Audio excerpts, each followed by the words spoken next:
When someone talks about a particular event giving them the chills, it tends to apply to anything that elicits a particularly strong reaction of either positive or negative emotion. I'm not necessarily talking sadness like that scene in Final Fantasy VII, or enjoyment like watching Geralt turn the tables on the evil Imlerith in The Witcher 3, but it's something of a mix between the two.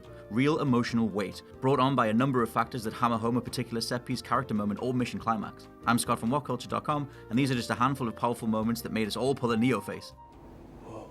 Number 10, getting the Normandy back, Mass Effect 2. Following one of the greatest introductory sequences of all time, worthy of a few skin flutters itself, in which the iconic ship Normandy has been blown to smithereens along with you and your crew, the game takes on a weird sense of mystery as you piece together what's happened in the years following the incident. It's precisely because of this that the scene has so much weight. When it's revealed your pilot Joker not only survived, but is working for the same elusive man who resurrected your charred remains in the first place, you're then reunited with your old friend, before realizing your mysterious benefactors have also built an all-new Normandy to blast off around the galaxy in. There are endless reasons why Mass Effect 2 is one of the greatest games of all time, but right in the opening few hours, this is one of the biggest. Number 9, crossing into Mexico, Red Dead Redemption. Easily one of the finest moments in gaming history, not only as an awesome feeling of levity after the draining gunfight you've just had in crossing the border itself, but also thanks to the choice of song. Jose Gonzalez's Far Away is such a gorgeously subdued piece of music, perfectly encapsulating where John Marston is in the story as he ventures further and further away from home. The true ending of Red Dead is well known thanks to letting you deliver swift justice to Edgar Ross, the man who kills main character John Marsden, but I'm sticking with the warm, fuzzy feeling that washes over you with the sun setting as this song plays out and you ride off into the unknown. At number 8, Rex vs. Ray, Metal Gear Solid 4, Guns of the Patriots. The script meeting for Metal Gear Solid 4 must have been amazing. Literally, it feels as though Hideo Kojima and his team took one look at their ceiling-scratching notice board of dangling plot threads, characters and objectives, and then came up with the most enjoyable ways that they could all be connected and resolved together.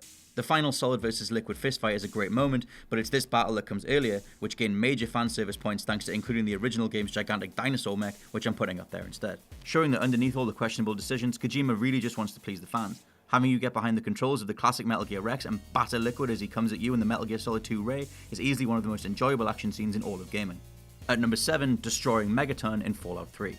Talk about your dastardly choices presented in any game. Within the first couple of hours of Fallout 3, you've already been given the option to nuke an entire town packed with civilians. Sure, it makes for a lovely yet twisted image, but between talking to the elusive Mr. Burke and actually rigging the charge to detonate, you'll be mulling over all sorts of second thoughts as to whether or not you should do it.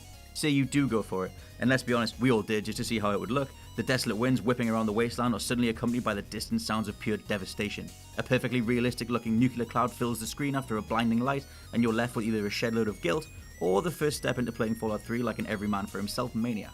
At number 6, it looks like they were cut by some type of blade from Metal Gear Solid. It makes sense that one of the most cinematic gaming franchises of all time would nail some of the most bone-chilling and impactful moments of all time, yet all of us who played through Metal Gear Solid 1 will always remember the first trip down this macabre corridor like it was yesterday. Upon venturing deeper into the Shadowmoster's stronghold, Snake remarks that the soldiers were cut by some type of blade. It looks like they were cut by some type of blade.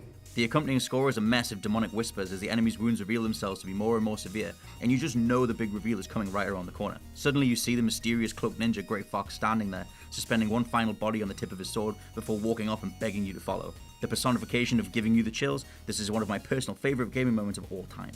At number 5, everything about Lisa, PT. PT is one of the finest horror experiences you could ever have, one so effective and genuinely terrifying it still gives me ice cold chills to this day. Guillermo del Toro and Hideo Kojima joining forces to scare our collective pants off more than did its job, and why? Because of Lisa. The zombified spirit that haunted the halls of the area you were doomed to walk through over and over was set to trigger at a completely random interval, meaning that even if you knew what was coming, a swift and brutal death, you never knew when it was coming, and that was more effective than any jump scare that falls back on just spiking the volume to make sure you're still awake. Number 4, the hill climb in Journey. Journey's minimalist and experimental nature favours exploration and adventure, pairing you online with another player, yet you can't interact with them other than emitting short sound bursts. It's a stroke of genius, and from the highest sound dunes to the lowest tombs, you'll forge a bond with this anonymous companion, communicating only through the simplest of noises to indicate when you found something worth pointing out. This idea of restraining communication resonates better than you imagine, and come the final couple of levels that see you battling intense cold in an attempt to scale what you assume is the home straight, instead, both you and your partner actually end up perishing together. Naturally, it's not the end, but for those few seconds when you're battling on, gripping the controller tighter and assuming your newfound friend is doing the same, everything Journey represents is perfectly executed. You'll want nothing more than to make it through and see the end of your adventure together, and that's a feeling that hits way harder than you expect. At number 3, the 13th Colossus, Shadow of the Colossus. Aside from maybe God of War, there's not really been a game that's totally nailed that sense of David vs. Goliath style scope quite like Shadow of the Colossus. As you're simply playing as one young boy mounted atop a horse that's attempting to take down a string of gigantic mythical creatures, the actual feat of doing so means scaling every part of them in the process. Although there are many ground-based and you'll need to clamber up the backs and ankles, limbs, etc. as Wanda hangs on for dear life, the really memorable Colossi are those that take you underwater, or in this case, far into the sky. Not only is the 13th Colossus a suitably monstrous beast, it's also incredibly elegant in motion, flexing a terrific wingspan as it first appears, and making for one hell of an entrance as the realization settles in that you have to take it down. At number 2, pretty much all of the suicide mission in Mass Effect 2. Mass Effect 2 is easily one of the greatest games of all time, and following almost 100 hours in the company of some of the best written characters the medium's ever seen, it then tasked you with keeping them all alive, the end credits happening regardless of how many of you actually made it through the final assault. It's not called a suicide mission for nothing, as outcomes range from your entire squad making it through to just yourself to nobody at all, leaving just the ship's pilot Joker staring off into space on an empty vessel accompanied only by the ship's AI Edie for company. Either you all made it home for Christmas or you didn't, but either way, the sheer gravitas of knowing that you and your friends were at the heart of the expedition in the first place is a sensation that no other game has ever come close to, and probably never will. And at number 1, Snake's final salute in Metal Gear Solid 3, Snake Eater.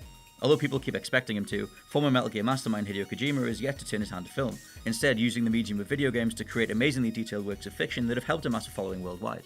In addition, he's the master of the late game reveal, tying some startling revelations surrounding antagonist the boss's intentions with that of your own. Following a pretty weighty scene where the game actually waits for you to pull the trigger yourself to finish her off, it's the final cutscene that has the teary-eyed Eva describing how the boss's mission was actually to die by your hand. It dawns on you that the boss was on your side the whole time, and by finishing her off, the government can blame her for all the real bad guys' evil doing. This is something she was aware of all along, and it leaves Snake as one of the only people who really knows the truth. He salutes, knowing that although the boss is the embodiment of pure patriotism, that mission has also put her in the ground. It's immensely tragic stuff, and easily one of the medium's finest moments. So that's our list. Let us know your own chilling moments in the comments below. Don't forget to like, share, and subscribe. You can find us on Facebook. I'm Scott from WhatCulture.com, and I'll see you soon.